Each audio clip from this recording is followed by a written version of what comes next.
Bapa, terima kasih buat anugerah-Mu yang besar bagi kami. Engkau sahabat kami yang sejati, Engkau kekasih jiwa kami, Engkau yang tidak pernah membiarkan meninggalkan kami. Bahkan Tuhan dalam bahaya Engkau menggendong kami. Tuhan, terima kasih buat kemurahan-Mu, pertolongan-Mu bagi kami.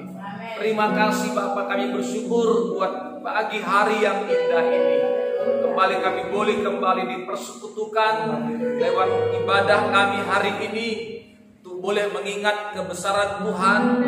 Inilah karya Tuhan yang memberikan kemenangan bagi kami, bahwa Yesus yang kami sembah, Yesus yang bangkit daripada kematian, Yesus yang hidup, yang mendengarkan doa dan seruan kami. Dan pagi ini pun kami datang kepada-Mu Tuhan. Kami memuji, menyembah, meninggikan dan mengagungkan Engkau. Terima kasih buat anugerah-Mu yang besar. Hati kami sekaliannya lewat pujian penyembahan yang sudah kami naikkan kepada Tuhan. Terlebih lewat firman-Mu yang kami akan terima. Firman yang menyucikan dan menguduskan kehidupan kami. Firman yang membentuk kami, yang memberikan kekuatan bagi kami. Hati kami terbuka untuk Engkau Tuhan. Dan lawatan Tuhan atas kami nyata, pribadi lepas pribadi, baik kami yang ada di tempat ini maupun di rumah masing-masing lewat live streaming. Tuhan, Kau berkati semua. Tidak satu pun kami Kau lalui. Semua kami akan mengalami kuasa kebangkitan Kristus, akan nyata dalam kehidupan kami. Terima kasih Bapa. Terpuji nama-Mu, rapi hamba-Mu, kuasai hati dan pikiran kami. Jika masih ada kekuatan kuasa lain yang mengganggu, mengacaukan jalannya ibadah kami, baik lewat situasi, keadaan, dan pikiran, perasaan kami, semua kami tolak itu di dalam nama Yesus. Dan Kau tidak bisa menjamah kami. Dalam nama Tuhan Yesus, kekasih jiwa kami sudah berdoa dan bersyukur. Haleluya. Bersama-sama kita katakan amin. Amin. Silakan duduk Bapak Ibu yang dikasih Tuhan. Tuhan Yesus memberkati kita. Salam sejahtera bagi kita semua. Salam. Ya, salam kasih Kristus yang terus menyertai, menolong kita di hari ini. Dan saya menyapa kita semua juga yang ada di rumah masing-masing, yang juga bergabung lewat live streaming di tempat ini, saudara. Dan saya mengucapkan selamat hari Paskah. Selamat hari Paskah, hari kematian dan hari kebangkitan Yesus. Dan kita bangga, ya, kita bersyukur. Ini merupakan hari sukacita, hari yang berbahagia. Ya, kenapa? Karena Yesus yang mati, saudara, ternyata Dia tidak tetap dalam kematian, tapi Dia bangkit di hari yang ketiga dan Dia hidup. Amin. Saudara, itu kegenapan firman. Firman yang dituliskan itu pasti akan digenapi. Firman yang keluar dari mulut Tuhan itu pasti akan digenapi. Saudara, sebelum pada saat itu Yesus ditangkap, dianiaya dan disalibkan, Yesus pertama sekali mereka berkumpul bersama dengan murid-murid, ya, dan menyampaikan satu pernyataan, ya, dan dikatakan, saudara yang kasih, bahwa Anak Manusia akan pergi ke Yerusalem dan akan menderita aniaya, kemudian dibunuh dan bangkit pada hari yang ketiga. Itu firman, saudara, dan itu digenapi. Saudara yang kekasih dalam nama Yesus, dan kita lihat bagaimana Yesus menderita, dianiaya, dan Yesus disalibkan. Hari Jumat kemarin sama-sama kita bersama-sama merayakan Jumat Agung, hari kematian Tuhan Yesus. Yesus yang kita puja, yang kita sembah, yang diagungkan, yang dibangga-banggakan oleh murid-murid. Ternyata pada waktu itu Dia harus mati di kayu salib, saudara. Tapi kematian Yesus itu untuk menyelamatkan kita dari murka Allah, oleh karena dosa dan pelanggaran kita. Dan lewat kematiannya lah kemudian pintu tirai itu terbuka. Artinya Hubungan kita dengan Bapa kembali dipulihkan, yang sudah rusak dipulihkan. Maka tujuan Bapa, tujuan Allah, tidak ada yang lain, satu-satunya adalah untuk memulihkan hubungan kita dengan Dia. Maka Dia mengutus anaknya lewat anaknya Yesus Kristus. Lewat kematiannya dan darahnya tercurah di kayu salib. Itu menyucikan dosa kita, menguduskan kita, membuat kita bisa ketemu dengan Bapa. Sebab yang menjadi penghambat, yang penghalang bagi kita untuk bisa berjumpa dengan Bapa, itulah dosa dan pelanggaran kita. Saudara yang kasih David, sudah ditebus. Sudah ditebus, ditanggung oleh Tuhan Yesus di kayu salib. Yesus menanggung semua dosa, bukan hanya satu suku, tapi dosa dunia ini ditanggungnya. Dia mati untuk semua orang, saudara. Tapi kita melihat kuasa Yesus yang membawa kita masuk dalam penyembahan, dalam doa. Kita punya keberanian untuk masuk dalam ruang kudusnya Tuhan, untuk menyembah Tuhan. Tetapi andai kata kalau Yesus nggak dibangkitkan hari ini, maka semuanya menjadi sia-sia. Tidak ada artinya. Jadi sebenarnya puncaknya karya Tuhan itu ya ini hari ini. Inilah kemenangan. Maut telah ditelan oleh kemenangan lewat kebangkitan Kristus. Sehingga maut tidak berkuasa lagi dalam kehidupan kita, saudara. Saudaraku, makanya mari kita terus menata kehidupan kita ini. Kita menjaga kehidupan kita supaya jangan sampai kita lemah, takut, tawar hati. Sebab Yesus yang kita sembah itu Yesus yang hidup, yang sudah mengalahkan maut. Sebab itu tetaplah kita berdiri teguh, jangan goyah. Sebab jerih payah kita dalam Tuhan tidak akan pernah sia-sia. Artinya kita datang beribadah sini gak sia-sia. Kita menyembah gak sia-sia. Kita memberitakan firman gak sia-sia. Kita percaya kita gak sia-sia. Saudara yang kekasih, tidak ada yang sia-sia. Tidak ada yang sia-sia. Karena kebangkitan Yesus, maka iman percaya kita tidak sia-sia. Saudara. Nah, oleh sebab itu mari supaya semua kita juga mengalami kuasa kebangkitan Tuhan. Kuasa kebangkitan Yesus ini akan memberikan kemenangan kita, menghantar kita masuk dalam satu kehidupan yang kekal. Ya. Di dalam Filipi pasal yang ketiga,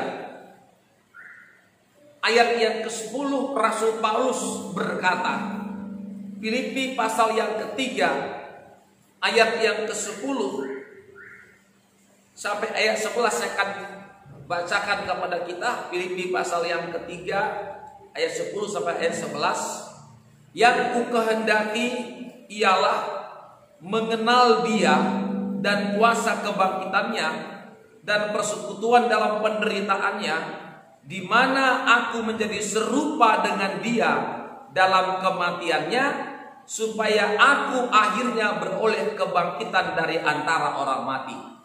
Artinya supaya kita bisa mendapatkan kehidupan. Mendapatkan kehidupan. Kebangkitan Yesus menjadikan pengharapan kita tidak sia-sia. Saudara yang kekasih, kalau Yesus dibangkitkan dari antara orang mati sebagai yang sulung, maka kita pun orang percaya dalam Tuhan juga akan dibangkitkan bersama-sama dengan Dia dan dimuliakan bersama-sama dengan Dia. Saudara, Rasul Paulus menyampaikan satu pernyataan yang sangat penting. Ada 3 hal yang dinyatakan Paulus dari pembahasan ini. Apa yang menjadi kehendak Rasul Paulus yang menjadi keinginannya?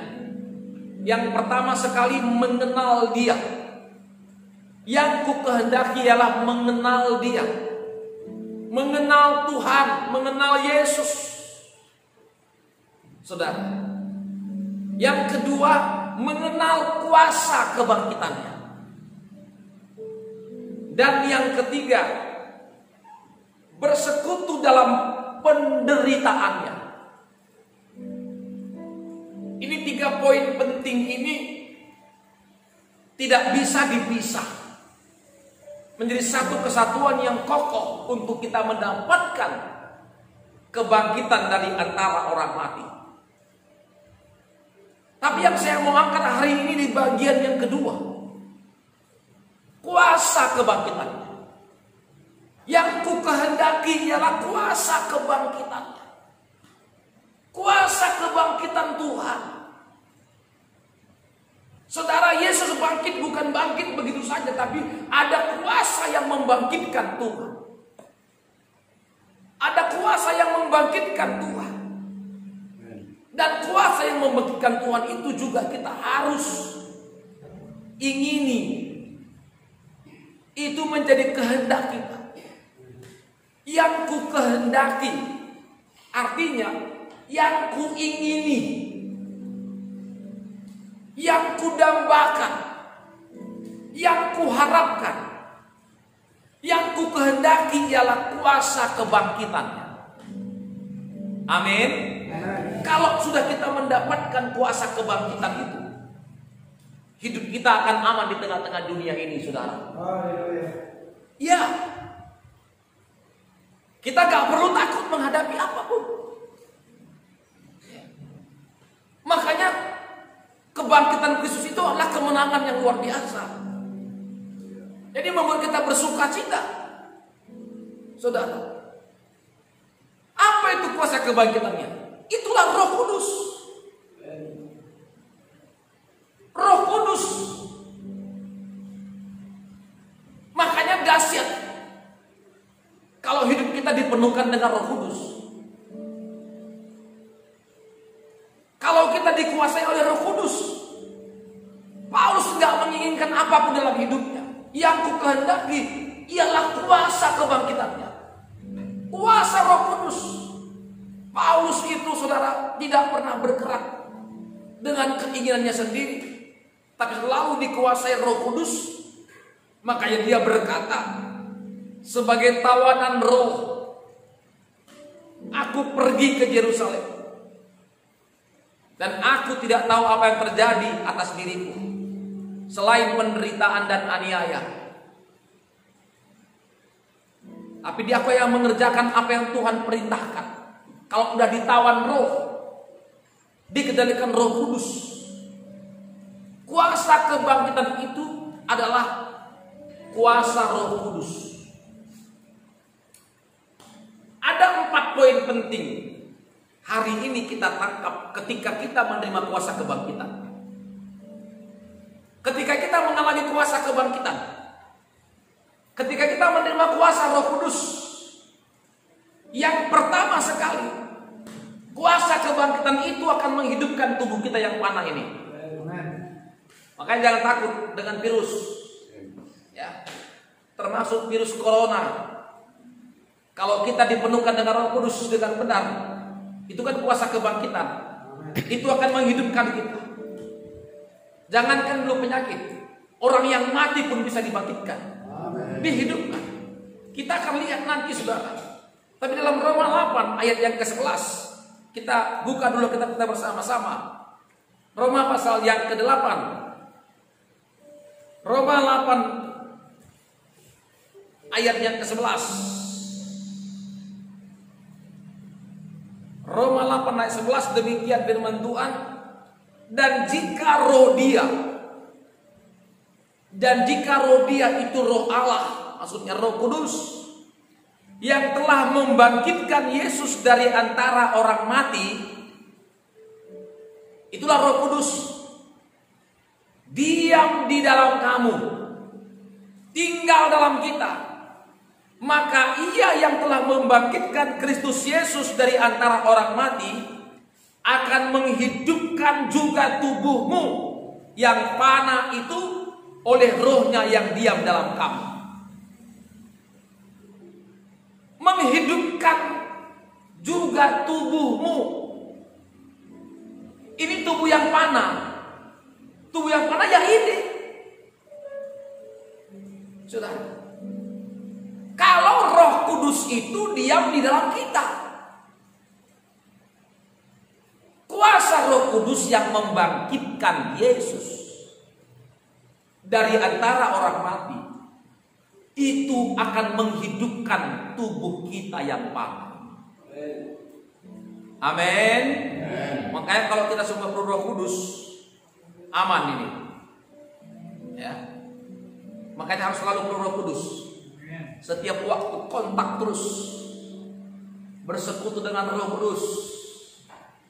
Mau dimanapun saudara yang kekasih, kan Roh Kudus itu digambarkan dengan banyak gambaran. Dia juga sebagai apa? Api. Ya. Mana tahan virus corona sama api? Nggak tahan itu, saudara. Ya. Api, air. Ada gambaran-gambaran ya, yang dinyatakan dalam Alkitab menjadi gambaran Roh Kudus. Bahkan api yang memurnikan, membersihkan. Air. Jadi kalau orang yang dipenuhkan dengan kuasa kebangkitan, kuasa Roh Kudus, kita tidak perlu takut. Amin. Sebab dia menghidupkan tubuh kita yang panah ini. Tubuh kita yang panah ini dihidupkan. Saudara, kalau kita hidup tanpa Roh Kudus, tidak ada kuasa kebangkitan. Kuasa kebangkitan itu adalah Roh Kudus. Makanya hanya orang-orang yang dipenuhkan dengan Roh Kudus yang mampu lepas dari ketakutan dan kecemasan. Sebab Tuhan tidak pernah memberikan kita kepada kita roh ketakutan, tapi Dia dengan roh kita kepada kita roh yang memberikan keberanian. Ini nggak takut. Amin. Walaupun situasi keadaan sekarang ini ya rasanya semakin banyak informasi-informasi yang menakutkan. Saudara kalau buka YouTube informasi begitu banyak ya, yang di sana meninggal, yang di situ kena lagi masuk rumah sakit. Saudara yang kekasih, ada banyak informasi. Ya memang itulah firman Tuhan. Makanya zaman sekarang berjagalah. Amin.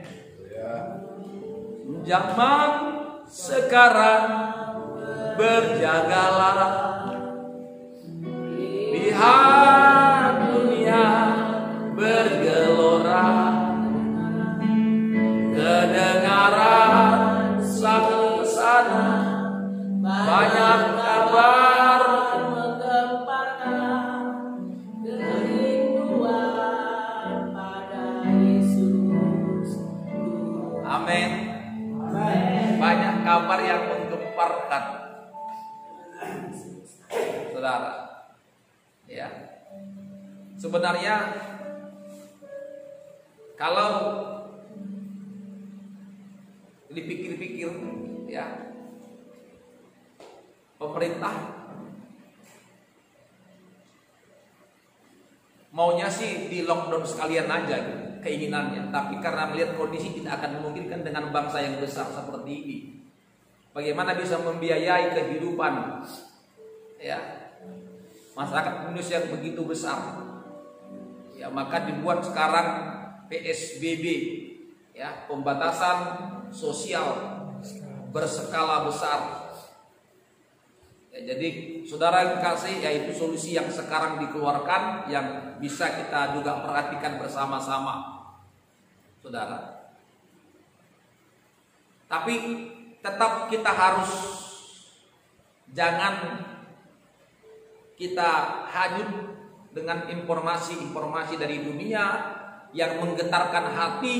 Bahkan tidak jarang orang menjadi was-was, takut dan khawatir. Tapi mari kita dapatkan berita dari surga lewat kuasa Roh Kudus.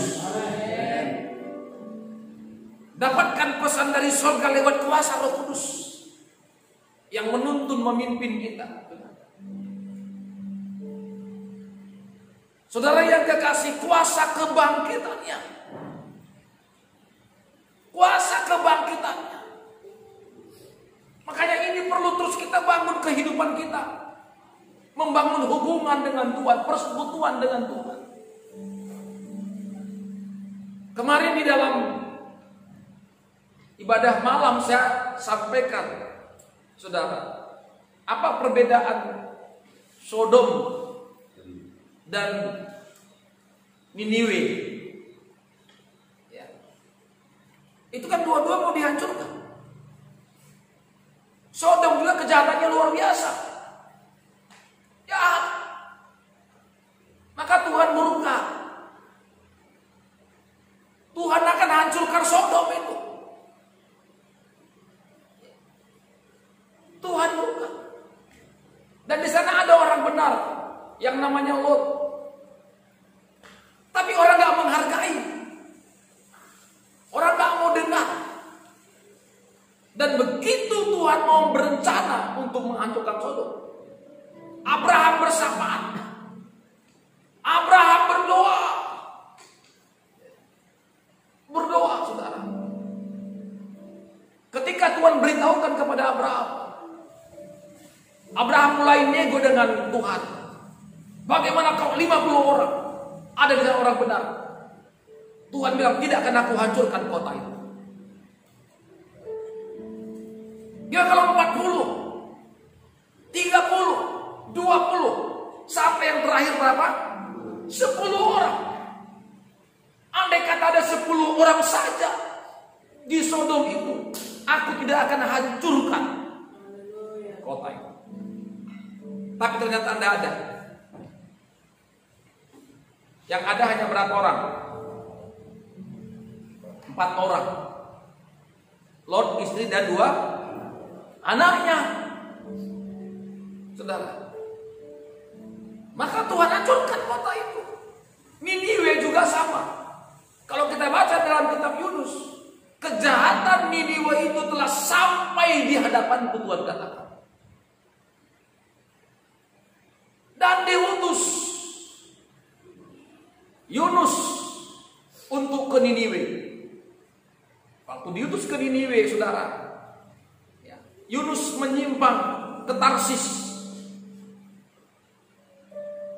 Dalam proses Tuhan, akhirnya sampailah Yunus di Niniwe lewat proses, ya, melalui ikan yang besar memuntahkannya ke Niniwe.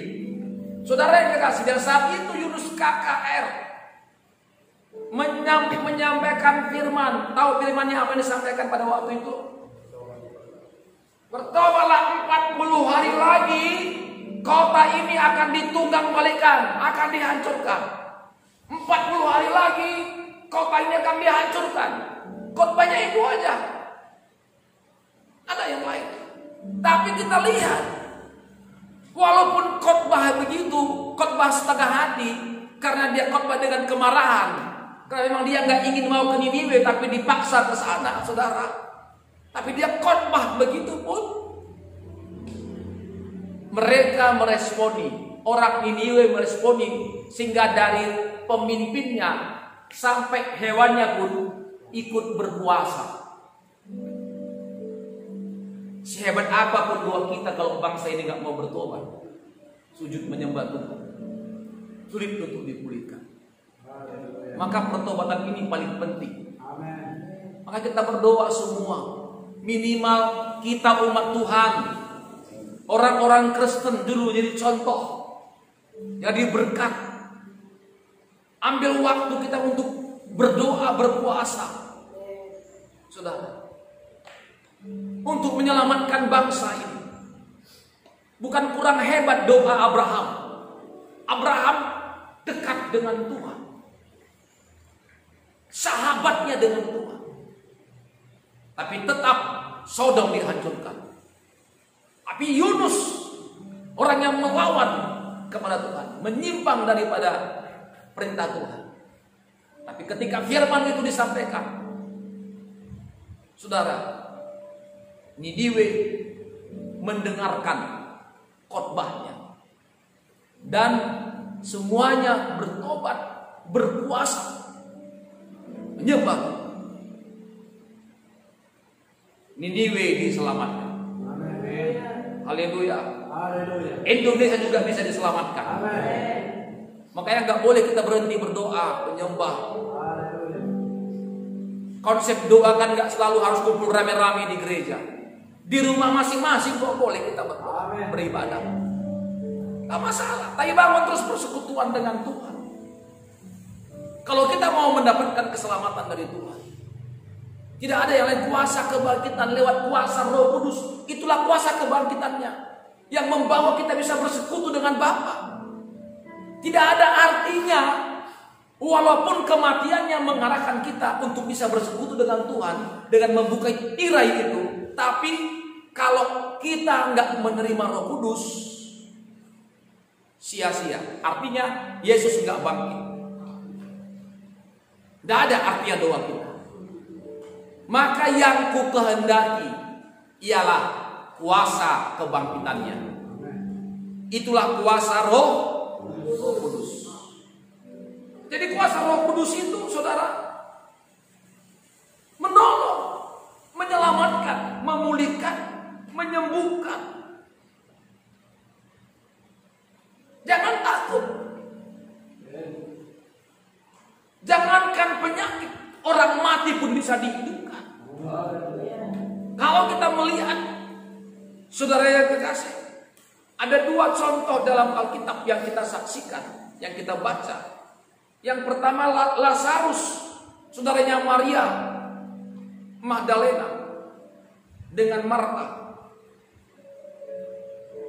Saudara, sudah mati. Berapa hari dikubur? 4 hari sudah dalam kubur. Sudah 4 hari dalam kuburan dong. Sudah 4 hari. Dan Marta bilang, aduh, ngapa lagi kalau Tuhan udah bau dia. Udah 4 hari di situ. Sudah. Tapi kita melihat bagaimana Yesus datang dengan kuasa kebangkitannya. Yesus kita Yesus yang hidup. Orang mati bisa dibangkitkan. Dan pada waktu itu kita melihat Yesus hanya berkata, Lazarus, bangkitlah. Oh, dia bangkit. Amin. Saudara, menghidupkan tubuh yang panah. Makanya kalau ada yang lemah-lemah tubuhnya, ya, supaya jadi fit, sehat, penuh Roh Kudus saja terus. Ya. Penuh Roh Kudus. Biar Roh Kudus yang menguasai kehidupan kita, menghidupkan tubuh yang panah.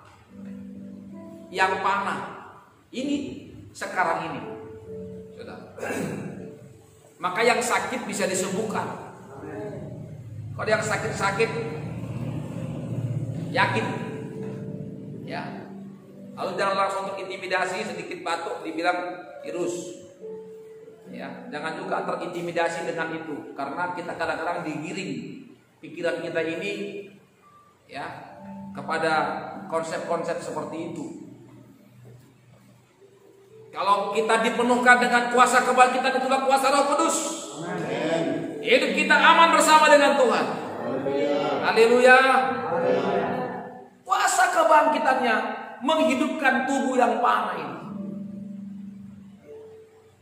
Kalau sudah tempat terpapar, ya, kita doakan ini. Ya, salah satu tadi di grup kita minta doa, saudara kita Ruth, ya, kakak dia yang sakit. Kalau dia ada Malik, ya, bukan kakak kandung tapi anak bapak tuanya, ya, kena virus corona, ya, Kita berdoa supaya orang-orang yang terjangkit, terpapar dengan penyakit itu mengalami kesembuhan, mengalami mukjizat Tuhan. Kita percaya, saudara. Ya. Jadi kalau dia bisa dengar lewat live seperti ini, ya, yakinlah akan kekuatan Tuhan. Yakin, saudara. Percaya kepada Tuhan. Sepanjang kita tidak mempermainkan atau mencobai Tuhan. Ya, kalau namanya kita coba-coba mau pegang-pegang orang yang sakit, ya sama aja mencobai. Ya, kita gak mencobai Tuhan. Walaupun dikatakan minum racun maut sekalipun tidak akan celaka. Kan itu Alkitab mengatakan dalam Markus pasal 17. Saudara yang kekasih. Tapi jangan coba-coba saudara beli racun minum. Putus. Ya. Tapi andai kata ketika kita mungkin berkunjung kemana pelayanan penginjil, orang mulai berniat jahat, mulai menyediakan minuman itu yang dengan racun, itu gak akan kena kepada kita. Kekuatan-kekuatan kegelapan mistik-mistik takkan bisa masuk. Tapi dengan catatan tidak mencobai. Kita nggak mencobai. Kita betul-betul dalam misinya Tuhan mengerjakan pekerjaan Tuhan. Jadi Paskah adalah bicara tentang kematian dan kebangkitan. Kuasa kematian yang membawa kita untuk bisa dekat dengan Tuhan lewat doa, untuk beribadah kepadanya. Makanya nggak boleh jauh dari ibadah. Tapi ibadah tanpa Roh Kudus, ibadah yang mati. Makanya janganlah kita masuk satu persekutuan yang bukan didorong oleh Roh Kudus. Sebab Roh Kudus itu kuasa kebangkitan yang membangkitkan. Jadi yang pertama sekali menghidupkan tubuh yang panah. Katakan menghidupkan tubuh yang panah. Amin. Siap semua kita. Kuasa Roh Kudus, kuasa kebangkitan Kristus, saudara, memberikan kekuatan bagi kita. Yang kedua, mematikan perbuatan-perbuatan tubuh, perbuatan-perbuatan daging. Tadi menghidupkan tubuh yang panah. Sekarang yang kedua, kuasa kebangkitan itu mematikan perbuatan-perbuatan tubuh. Roma pasal 8. Saya akan bacakan kepada saudara ayat yang ke-13. Sebab jika kamu hidup menurut daging, kamu akan mati. Tetapi jika oleh Roh kamu mematikan perbuatan-perbuatan tubuhmu, kamu akan hidup. Jadi mematikan perbuatan-perbuatan tubuh itu oleh Roh, oleh Roh Kudus. Maka perlu kita orang yang mengalami kuasa kebangkitan Kristus, hidupnya gak akan sama lagi. Punya pribadi yang berbeda, sifat-sifatnya gak sama. Sifat-sifat ilahi itu melekat dalam dirinya. Perbuatan-perbuatan daging itu tidak ada lagi. Jadi perbuatan-perbuatan tubuh kita ini mati. Dalam Galatia pasal 5 ayat 19 itu dipaparkan semua apa perbuatan tubuh. Apa itu perbuatan tubuh kita? Perbuatan daging kita, saudara. Galatia pasal 5. Saya akan bacakan kepada kita. Galatia pasal yang ke-5 ayatnya yang ke-19. Demikian firman Tuhan. Perbuatan daging atau perbuatan tubuh itu telah menjadi nyata apa? Percabulan, kecemaran, hawa nafsu, penyembahan berhala, sihir, perseteruan, perselisihan, iri hati, amarah, kepentingan diri sendiri, pencederaan, roh pemecah,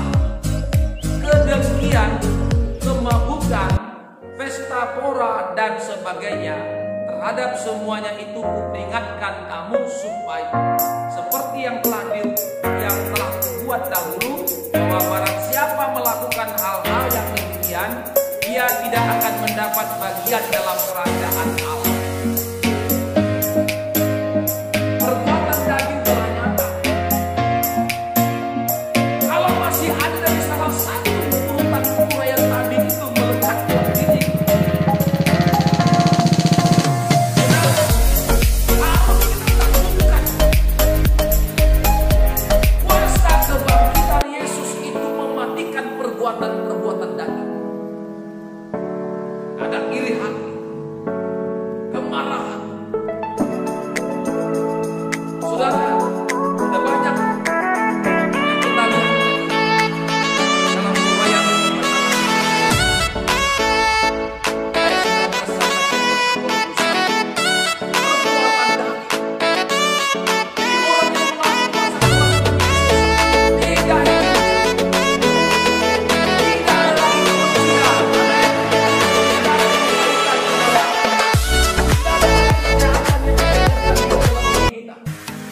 kemampuan pesta pora percabulan, tidak ada lagi, tidak ada. Haleluya. Kalau kita merayakan Paskah dengan daging, kita sedang menajiskan tempat kudus. Kita sedang menginjak-injak korban Kristus. Maka harus merayakan Paskah itu dengan roti dan terapi, biar betul kemuliaan supaya saya pastikan semua kita bebas dari kebencian itu, dari kemarahan. Yang masih gampang-gampang marah, naik tensi, ya, mulailah sekarang, ya, di manage emosinya. Jadi bukan hanya keuangan bisa di manage, manajemen emosi juga bisa di manajemen diatur. Bisa.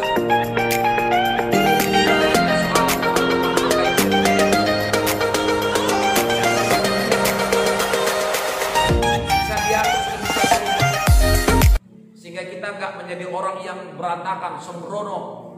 Ya. Saudaraku, itu daging, perbuatan daging. Kalau daging ini masih mendominasi kehidupan kita, nggak pernah ketemu dengan roh Tuhan. Nggak pernah. Kalau hidup kita masih dikuasai oleh daging, perbuatan daging, nggak pernah nyambung dengan Tuhan. Nggak pernah. Alkitab mengatakan bertentangan.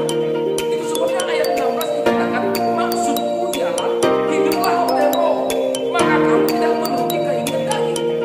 Sebab keinginan daging berlawanan dengan keinginan roh. Jadi nggak bisa. Saudara, kalau masih dagingnya yang mendominasi kehidupannya, bagaimana mungkin roh bisa bekerja? Maka harus dimatikan salah satu. Kalau rohnya mati, Adam, dagingnya yang naik. Kalau dagingnya mati, roh yang itu atau menyempurna. Jadi keinginan daging, perbuatan daging itu dimatikan hanya oleh kekuatan kuasa kebangkitannya. Itulah kuasa manusia. Makanya beda ketika Tuhan Yesus setelah bangkit.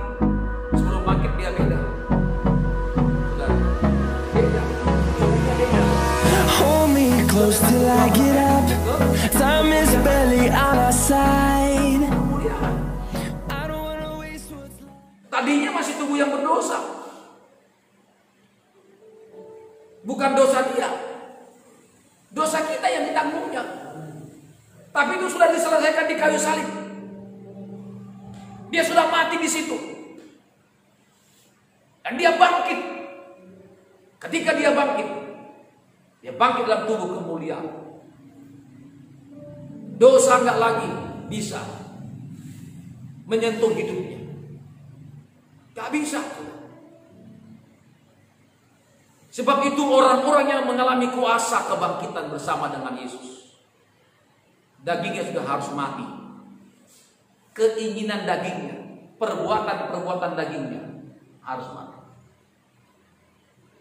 Biar kita pergunakan tubuh kita ini menjadi senjata kebenaran dan alat kemuliaan bagi nama Tuhan. Amin. Amin. Saudara. Makanya pelan-pelan ini. Jadi kalau daging masih kuat, gimana roh bisa bekerja? Kalau roh nggak bekerja, ya maut mengintai terus. Maut mengintai terus.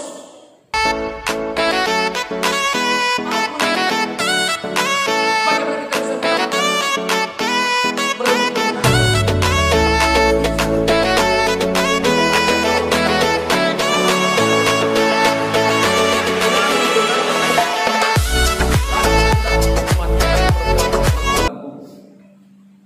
Amin. Pastikan semua perbuatan-perbuatan tubuh kita sudah dimatikan, sehingga semuanya berjalan sesuai dengan kehendak Tuhan.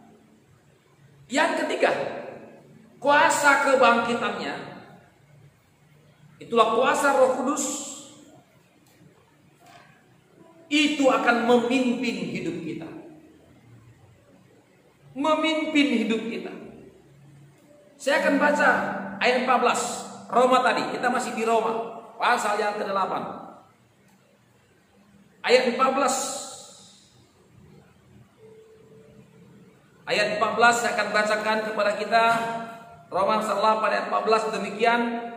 Semua orang yang dipimpin Roh Allah adalah anak-anak Allah. Jadi kuasa Roh Kudus, kuasa kebangkitan itu memimpin hidup kita. Makanya orang-orang yang mengalami kuasa kebangkitan, hidupnya sudah dipimpin Roh Kudus. Haleluya. Dipimpin Roh. Tiap langkahku, tiap langkahku dipimpin oleh Tuhan, dan tangan kasih-Nya memimpinku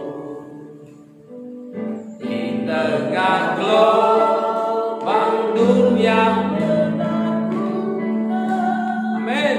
Hatiku tenang teduh dalam aku Tuhan yang pimpin, menemani hidupku di hadirat-Nya. Bila sekali nanti aku tiba di rumah Bapa surga yang amin. Orang kalau sudah mematikan perbuatan dagingnya, hidupnya masih dipimpin. Roh Kudus itu memimpin dia. Dia gak akan berani bergerak tanpa pimpinan Roh Kudus. Dia kan gak berani bertindak tanpa tuntunan Roh Kudus. Gak berani. Selalu dia connect. Tuhan menuntun hidupnya, menuntun pikirannya, menuntun perkataannya, menuntun langkahnya. Sekarang mah orang nekat-nekatan kan, bertindak, bergerak mereka tanpa memikirkan resiko apapun, dengan keinginan sendiri, dengan kemauan sendiri. Padahal kalau zaman-zaman dulu kita dengarkan satu lagu yang begitu dalam, ya, saudara yang kasih, itu kalau yang saudara mungkin dari zaman-zaman 80-90-an saudara sudah bertobat, masih tahu lagi ini, ya. Oh Tuhan, pimpinlah langkahku. Ku tak berani jalan sendiri, serta-Mu itulah doaku. Ya, mestinya aku merendahkan diri.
Kita menjadi garam tengah-tengah bangsa.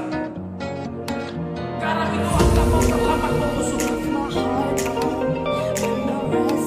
Kebusukan bisa dihilang. Sehingga terjadi murka. Saudara yang dikasih, makanya peristiwa ini itu mendidik.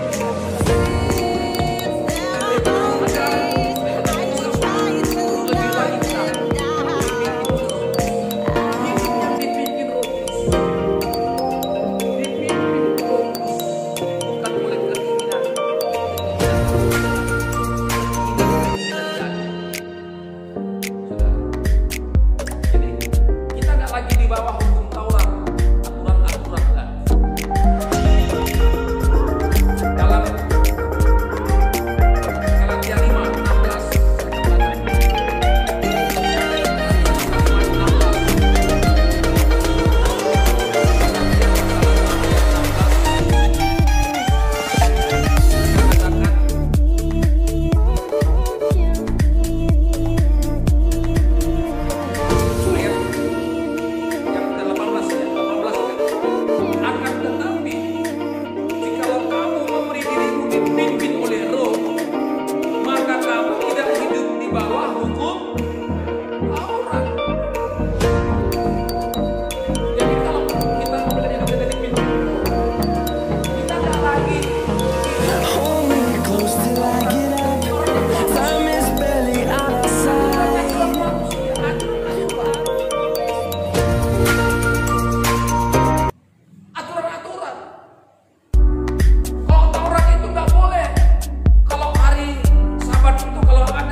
close till I get up.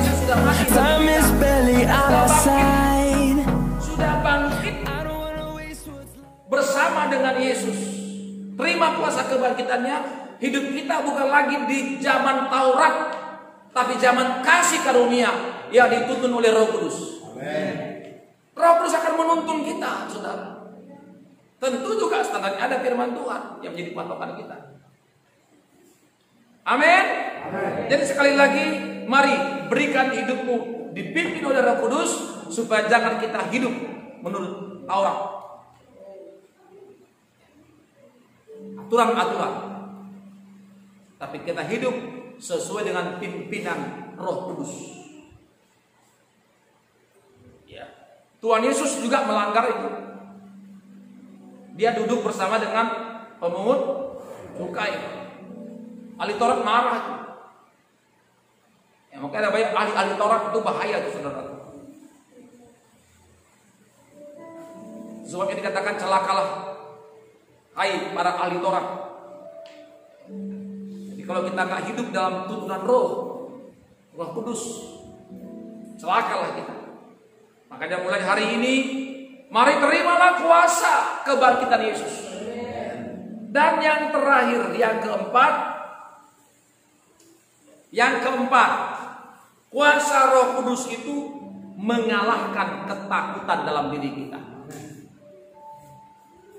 Kita kembali ke Roma pasal 8. Saya akan bacakan kepada kita di ayat yang ke-15 sampai dengan ayat yang ke-17. Sama-sama kita baca yuk, dua-dua ya. Sebab kamu tidak menerima roh perbudakan yang membuat kamu menjadi takut lagi, tetapi kamu telah menerima roh yang menjadikan kamu anak Allah. Oleh roh itu kita berseru, ya Aba, ya Bapa.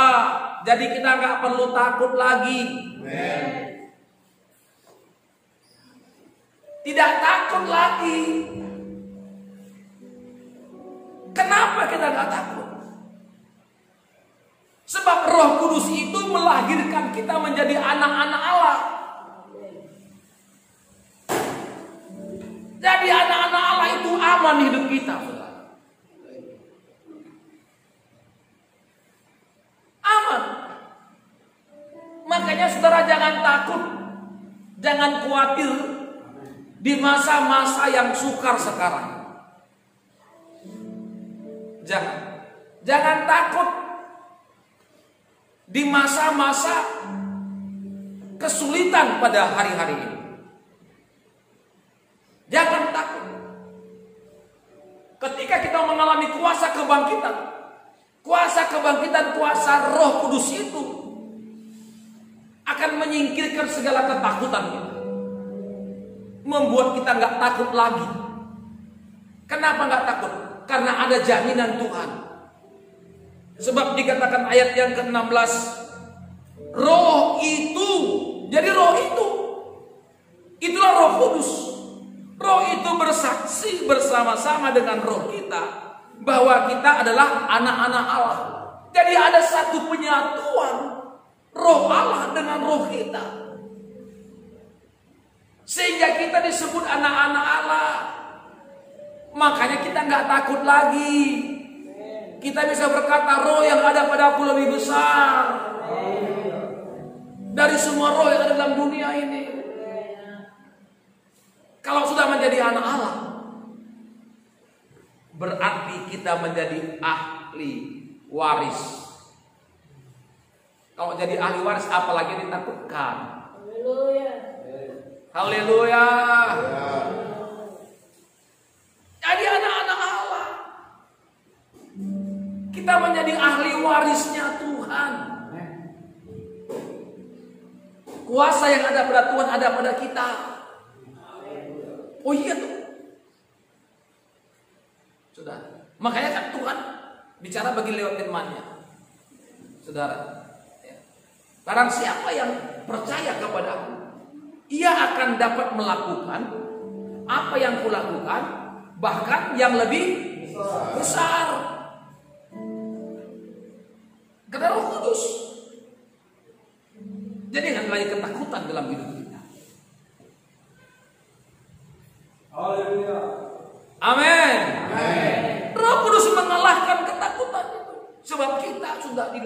menjadi anak-anaknya. Anak-anak Allah. Berarti rohnya dengan roh kita sudah menyatu. Roh itu bersaksi bersama-sama dengan roh kita. Roh kita menyatu. Makanya sekarang ini roh Tuhan ada pada kita. Amin. Ada roh Tuhan dalam hidup kita. Membuat kita nggak takut lagi, saudara. Kalau kita adalah anak-anak Allah, kita adalah ahli waris. Ayat 17 sama-sama kita baca. Dua ya. Jika kita adalah anak-anak, maka kita juga adalah ahli waris. Maksudnya orang-orang yang berhak menerima janji-janji Allah. Yang berhak menerima janji-janji Allah, yang akan menerimanya bersama-sama dengan Kristus, yaitu jika kita menderita bersama-sama dengan Dia, supaya kita juga dipermuliakan bersama-sama dengan Dia. Inilah sasaran kita, dipermuliakan bersama dengan Dia. Kita sudah bersekutu dalam penderitaannya. Makanya Paulus tadi yang dikehendakinya itu hanya 3. Yang pertama mengenal Dia, kuasa kebangkitannya, dan persekutuan dengan penderitaannya. Ada yang lain, saudara. Jadi kuasa kebangkitan itu mengalahkan ketakutan. Amin. Buat kita memahami, mengerti kita anak-anak Allah, menjadi ahli waris yang berhak menerima janji-janji Tuhan. Janji-janji akan digenapi bagi kita lewat kuasa kebangkitan Tuhan. Jadi jangan pernah takut menghadapi apapun, sebab Tuhan pasti menolong kita, memberkati kita, memberikan kemenangan bagi kita.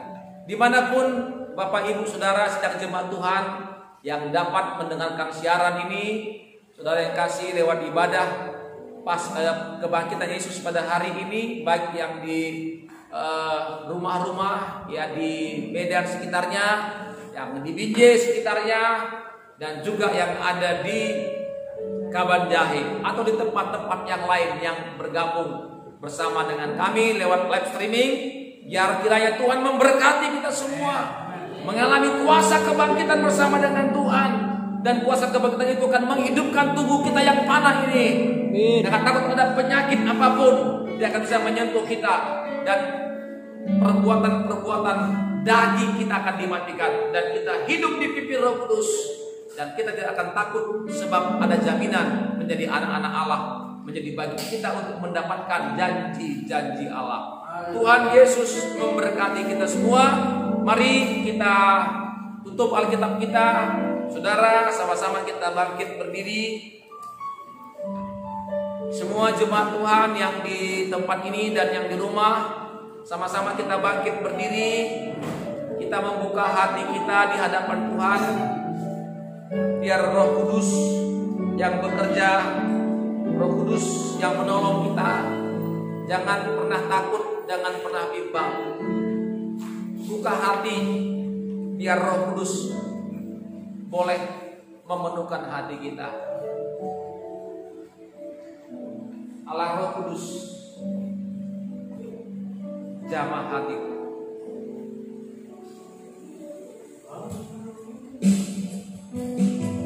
Ya, tampilkan dulu lanjut dari awalnya. Yesus Tuhan ditinggikan, Yesus Tuhan dimuliakan, Yesus Tuhan diagungkan. Haleluya, haleluya. Yesus Tuhan ditinggikan, dimuliakan dan naik ke surga.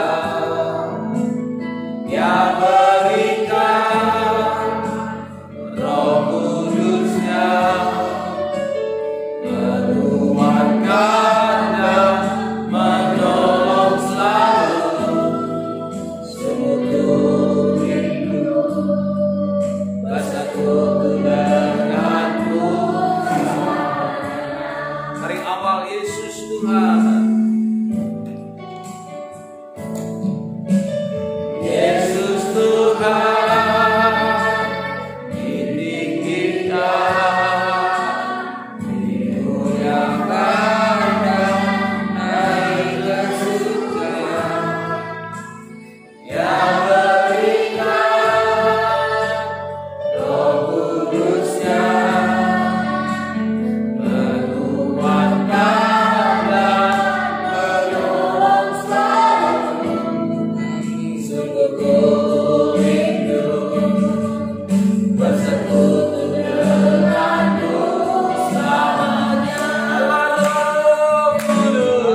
Bapak Ibu dimanapun Bapak Ibu berada saat ini, mari buka hatimu di hadapan Tuhan. Izinkan Roh Kudus bekerja menjamah hidupmu. Roh Kudus, Roh yang tak terbatas itu akan memberikan kemenangan bagi kita, memberikan perlindungan bagi kita, yang menyertai kita, yang menuntun kita. Biarkan semua kita penuh dengan Roh Kudus. Itulah kuasa kebangkitan. Kuasa kebangkitan Tuhan yang kuasa Roh Kudus. Roh Kudus yang membangkitkan. Allah akan menghidupkan tubuh-tubuh kita yang panah itu saat kita datang menghampiri Dia dengan kekuatan Roh-Nya. Mari kita naikkan pujian sekali lagi dari hati yang terdalam. Lebih sungguh-sungguh katakan Yesus Tuhan ditinggikan. Haleluya. Yesus Tuhan ditinggikan, dimuliakan, naik ke surga. Dia berikan Roh Kudus-Nya, memuaskan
terpapar dengan penyakit virus corona ini, supaya Tuhan nyatakan keajaibannya. Secara khusus kita doakan buat kakaknya Ruth, supaya Tuhan nyatakan keajaibannya, mujizatnya, yang sekarang di opname, diisolasi di Rumah Sakit Adam Malik. Kita doakan saudara, ya, tangan Tuhan yang luar biasa akan bekerja. Kita berdoa juga buat semua jemaat Tuhan supaya dilindungi Tuhan, disertai Tuhan dari segala virus corona tidak akan bisa menyentuh para umat Tuhan. Mari saudara yang kasih, sekarang kita akan pujian ini di saat badai. Haleluya. Mari kita mengangkat tangan kita bagi Yesus.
Tangan Tuhan yang luar biasa akan menyatakan keajaibannya. Darah Yesus menyembuhkan. Darah Yesus. Terima kasih Tuhan. Dan kuasa Roh Kudus akan membentengi kami dari segala sakit, penyakit dan virus-virus, termasuk virus corona, sehingga tidak ada jemaat Tuhan yang terjangkit, tidak ada umat Tuhan yang terjangkit. Berkati seluruh umat-Mu, berkati seluruh umat-Mu, berkati Tuhan gereja-gereja-Mu, berkati seluruh rakyat Indonesia dalam perlindungan Tuhan, berkati pemerintahan kami, berkati para pihak keamanan, berkati Tuhan TNI Polri, berkati pihak medis, baik dokter perawat, Tuhan berkati semua. Oh Tuhan, tangan Tuhan yang luar biasa akan terus menyertai semua kami. Terpujilah nama-Mu Tuhan. Kami percaya Bapa, Engkau Tuhan yang menyertai kami, Engkau Tuhan yang melindungi kami. Di dalam nama Tuhan Yesus, kekuatan iblis, roh jahat, intimidasi setan, Engkau tidak bisa menyentuh mencamak kami. Dalam nama Yesus, dalam bentuk apapun, Engkau tidak bisa mencamak kami. Dalam nama Yesus, dalam nama Tuhan Yesus, kami berdoa dan kami bersyukur kepada Tuhan. Meteraikan firman itu di hati kami, supaya menjadi berkat bagi kami semua. Terpujilah nama-Mu Bapa. Dalam nama Tuhan Yesus, kami sudah berdoa dan bersyukur kepada-Mu. Haleluya, haleluya. Amin, amin. Silakan duduk. Tuhan Yesus memberkati kita. Saudara yang kekasih, pengumuman bagi kita. Ya, sekali lagi saya menghimbau seluruh sidang jemaat Tuhan, jangan pernah meninggalkan ibadah. Ya, tetap ibadah, bergabung lewat live streaming. Ya, seperti ini. Baik yang ada di Medan, di Simalingkar, maupun yang ada di Binjai dan sekitarnya di Kaban Jahe. Tetap ya, kita beribadah kepada Tuhan. Dan saya berharap juga kita masih stay ya beribadah bersama saat ini, saudara yang kekasih. Dan nanti malam juga jam 7 ya, saudara boleh lagi menyaksikan firman Tuhan, bisa bersama-sama mendapatkan berkat yang besar lewat ibadah kebangkitan Tuhan Yesus.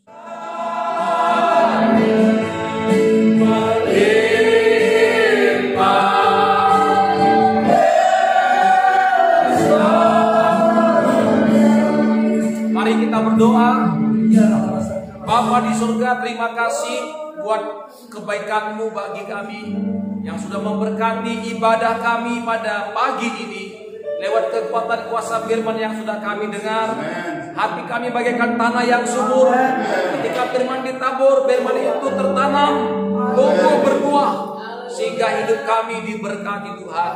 Terima kasih buat anugerah-Mu yang besar bagi kami.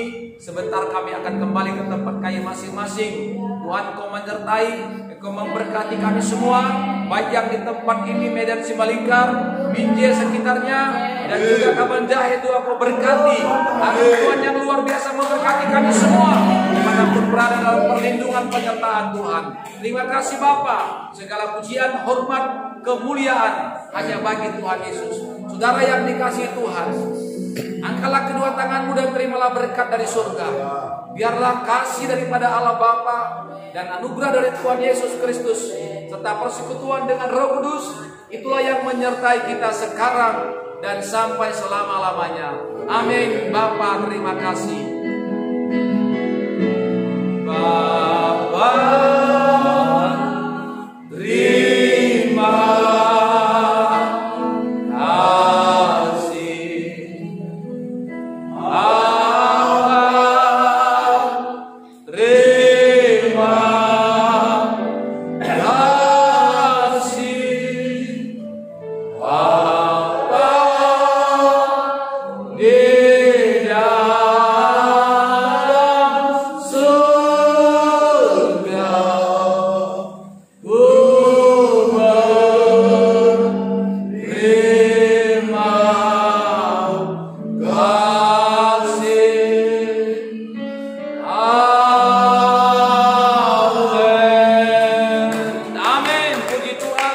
Tuhan Yesus memberkati kita. Salam.